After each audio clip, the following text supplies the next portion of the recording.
Greetings. Welcome to day 15 of the 30 days of Halloween. Today, it's a Skullapalooza. Oh, I'm having so much fun today. I've decided that the little tiny altar we have in our foyer, inside our door, which is normally a Buddha altar. Buddha greets everyone as they come in to our home. For Samhain, I'm going to be using that little altar to greet the ancestors. I'm not making it actually an ancestor altar. I have the ancestor altar set up in my bedroom already. But this is going to be just a welcome to the ancestors kind of an altar. It's very, very small space. Last year I already did light it. I lit it in a special way, and I'm going to be lighting it in the same way this year. And I will be sharing that with you a little later on in this series as we get closer to Samhain. But I recalled something that I had done years ago, and I thought I would revisit something that having to do with skulls. And what prompted me on this is for some reason, I don't even know how it happened, I came across a pattern that was a crochet pattern for it's meant to be a shawl, and it's a skull, has skulls. And I've had that on a tab on my computer for a long time because it was so long because the pattern was written in Dutch or German or something, I'm not sure. And there was partial English translations, but not really, and it was kind of a complicated pattern. And I was just I left it there to look at when I had time, which I never had time. But so now I went back and looked at it again, and there's a there's an English translation up. So and I'm going to share what it looks like. I don't know if I'm going to get it done. I just wanted to try the skull pattern. And the skulls just made me think about what I wanted to do in this space in the hallway. And so I looked in my videos, my old videos, and I do have a video up for I believe it's just called Honoring the Ancestors. I'm not sure what. It's probably 3 years old or so. And I will link it below. But the quality of it is not very good. I explained how I showed how to make the things I was making for the altar. It was not just the skulls that I was using. It was some other things, and I explained some of the other things I was doing on the altar. And then at the very end, near the very end of the video, I did share what I had done for the altar at the time. And I have them here, I saw them in the cupboard, and I want to share with you what they look like when I have a better camera now, so that you get a good idea, because I think it might give you some ideas what you want to do, if you want this idea, something like this, for your own home. First of all, I just want to talk to you just 1 minute, I promise, just real short, about the concept of using skulls. Now, I want to be sensitive. I don't want to be guilty of, culturally misappropriating anything. I'm not Hispanic, and it's not my cultural thing to do. I think I've made it very clear that we live among so many Hispanics. It is so common to see. It's just a part of our lives here. And so I don't think there's anything wrong with adopting some of the things from their celebrations. That's what America's all about. Adopting a little bit, take a little bit here and take a little bit there, as we all to represent, what we want to represent for holidays. But I like to make a little twist. First of all, I don't want to try to pass myself off as even understanding what they're doing. But also, I would like to have a little twist and make it my own thing. I also don't like to do the same thing every year. But this year I am going to do a Skullapalooza in my hallway, because I just think it's fantastic, and this is a good chance for me to get these skulls out that I worked on and reuse them and maybe do some more things. Before I show you all of the things that I'm working on, I wanted you to have a chance to formally meet someone that you've seen before in this series, and that is Senor Brouha. Senor Brouha lives in my parlor. Senor Brouha is a sock monkey that I made, who happens to wear the mask of the Calavera. The mask, a sugar skull-ish mask, I'm not sure what you call it, that is embroidered to the face, embroidered permanently. I embroidered this permanently on the face, and all this is embroidered, raised embroidery. I don't know how well you can see. Maybe we could show you better on the camera when I turn this camera on. But Senor Brouha is very much part of my parlor in here. Always present, guards my spell table in the corner. And I just thought it would be nice for you to formally get a chance to meet him, her, we're not sure. And so I thought this would be a perfect day. I just had some of this. This is really not the appropriate yarn, I don't believe, for this project. This is just a cotton yarn that I have in my stash. I have lots of this because this is a cotton yarn that I used to make washcloths or dishcloths that I use all the time in my kitchen, and I've also used them as gifts for when I've given my homemade soap or but anyway, this is part. I've used this. I wanted you to see the skull in the middle. That is kind of cool. It's kind of cool. I'm not sure how it's going to work because this pattern is a skull and altering skulls. It goes on the diagonal. So I'm starting already into the next two skulls. I have to figure out how to, if I want to make it square, if I can even make it square. I'm not sure without getting huge. I'm not sure. But anyway, I just thought I would try it out first to see how I like it, because this might go. I might use this as on the altar cloth, or hang it as an altar cloth on that little altar, or just hang it there or something. I just thought it was kind of a fun celebration. So that's kind of fun. Now I can pick this up and put it in my chicken. Isn't this the cutest thing? My daughter gave me this.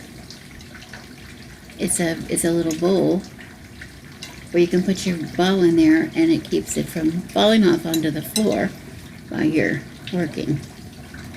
So that's cute. Anyway, I want to say, you could probably see Senor Brouha's face a little closer if I lay him down. There you go. You can see how pretty he is. She is. I think he's lovely. I think he's lovely. Okay. Yeah. What I'm going to do, what I want to show you, is what inspired me with a project I did several years ago, and I'm going to explain what I did. This is a skull that I purchased at the 99-cent store here. It's a resin. It's kind of made out of a resin, plastic. I don't know what it's made out of. It feels like it's a resin of some sort. Okay. And yeah, it's lightweight. And they came with different things on their heads. One was a bat. One was a crow. And I don't know what the other thing was. I think there might have been something else. But I didn't want them then. I wanted just the plain skull, but it was the right size. So what I did was I just took, and I explained how in the video, so you can look at that. If you're interested in doing this, I don't expect you to do this. I just want to show you. I just thought, well, I'll cut that off, and I cut it off of the Dremel. And it worked, except it kind of made a hole, and it left a hole. So I was challenged with, what do I do to cover up the hole in the skull? Okay. So let me show you what I did.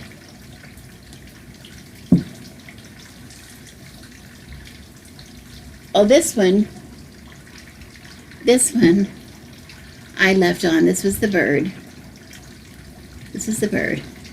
And then I'll show you what I did to cover the hole, to cover the holes. But first I want to tell you who these were. I had them set up on my altar on a candelabra that is meant to hold 3 candles. And so what I did was, because these even have holes in the bottom. Oh no, they didn't have holes. They did not have holes in the bottom. My husband drilled a hole in the bottom because it had those little pokey things that stick up for the candle holder. So he drilled a hole, and it worked really well to drill a hole. And then I had, so instead of representing, my idea for the project was to have 3, representing 3 categories of the deceased in our lives. All the mothers, which include mothers and grandmothers, the female relatives that were deceased, the fathers, that would be the male ancestors that were passed, and friends who have passed. And this one that I left bird on was the one delegated for friends, because bird, I explained why in the video, but my relationship with the crows runs very deep here, and my relationship with animals runs very deep here, and I've lost some friends.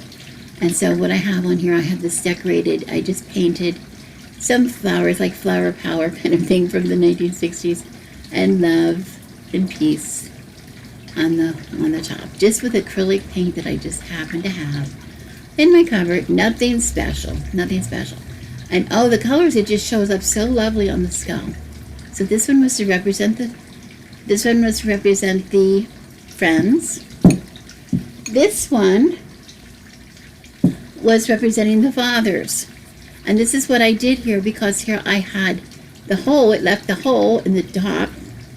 So this one, first of all, I painted this skull. It's maybe hard to see in this lighting what the color is, but it's really robin egg blue. I tell you why in the video. Robin egg blue. I gave him a gold tooth just because I thought it was funny. And I took some manuscript paper, some music paper, and I appliqued it to the top using Mod Podge. Just glued it on with some Mod Podge and over it with Mod Podge, and aged it a little bit. Because the men in our lives are very much attached to music. So we thought that would be very good to represent the men, the male ancestors, and the female ancestors. I covered up the hole. This is really discolored because of the glue I used. But I used a piece of a doily as a hat for her. A piece of a doily that I glued over where that hole was so you didn't see it. I gave her a beautiful flower. A very large flower. I gave her an earring, which was a cross. This was a cross, a charm, a little charm. But I put it on as an earring. I glued it under her hat to represent our grandmothers and our mothers were religious women, very religious.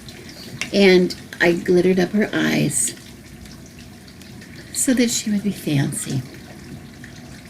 And then I added other decorations on with these as well. No big deal, okay? So you can see, I'll have the video go to the timestamp right when I'm showing you how they looked on the altar. If you want to see how I did it, you can go back and watch the whole video. I think that's how I'll do it. If I think of it, I'll try. Now, you don't have, the idea, what I wanted to talk to you today was, you don't have to have these size. I found, you can find skulls everywhere, plastic or resin or whatever, in every size that you can imagine. And I thought it'd be really fun if you're going to do something like this. I got this bag that is on assortment. It has 3 sizes. Here's it has this size, the large, and the medium, and then there's some itty bitties. Let me done. Yeah, and some itty bitties. Not itty bitties. They're not itty bitties. They're like an inch. Are they an inch? Half inch. I don't know what they are. But the cool thing about them is, these are plastic. These are plastic. I imagine you can punch holes in these.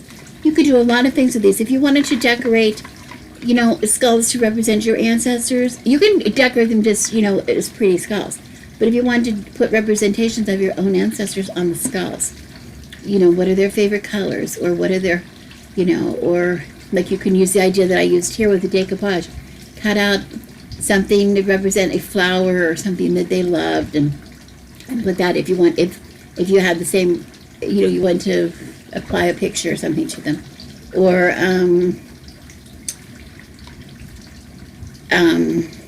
decorate them with beads, or decorate them with feathers, or a lot of the sugar skulls, they make I don't know if I said in this video or not, but they make them out of sugar. The skulls, in the Mexican culture, they make them out of sugar to represent the sweetness of life. That's the idea. And those sugar skulls are decorated with all kinds of, feathering and beading and, different colors. They're very colorful and very fancy. So you can get as fancy as you want, or you can just keep it plain. Like, this is relatively plain, but it means a lot to me. It means a lot to me. It is a memory of our male ancestors that this brings to us. And I think if the male ancestors were entering our home, they would be attracted. My father would get a kick out of this. My husband's father would get a kick out of this. For sure. So, this bag just happens to be plastic. Some of them could be resin. Some of them might have already holes in them. These small ones already have holes. So you could string them together and make a garland if you wanted to hang. These have a top and bottom hole. You could almost put them on like a real thin skewer and paint them different colors if you wanted, and build them like a totem almost, one on top of the other. It's hard for me to show you when they're small. But one on top of the other. Just building them in a row, or string them, one on top of the other.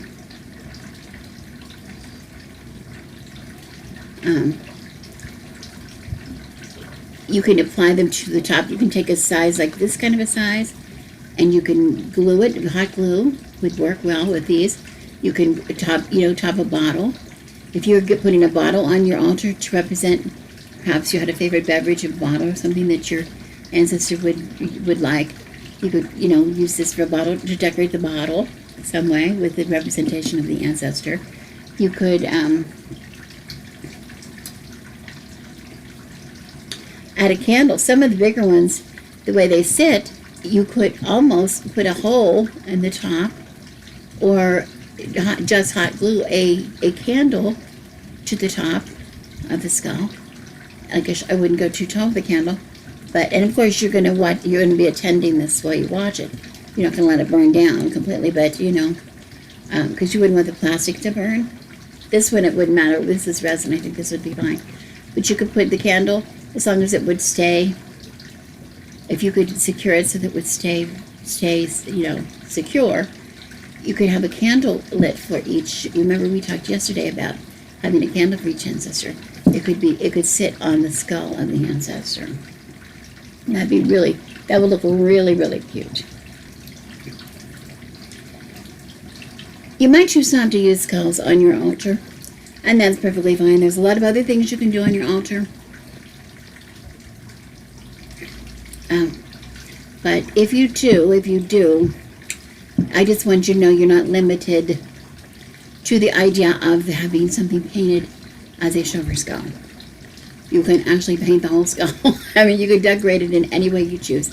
This is yours. It should be special to you. It should be special to your ancestor. It should be a special memory of your loved ones. Okay, that's all.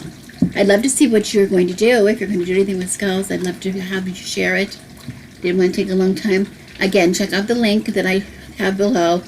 If you're interested to see what these look like, you're going to see them later, though. You're going to see them later in their new, in their new location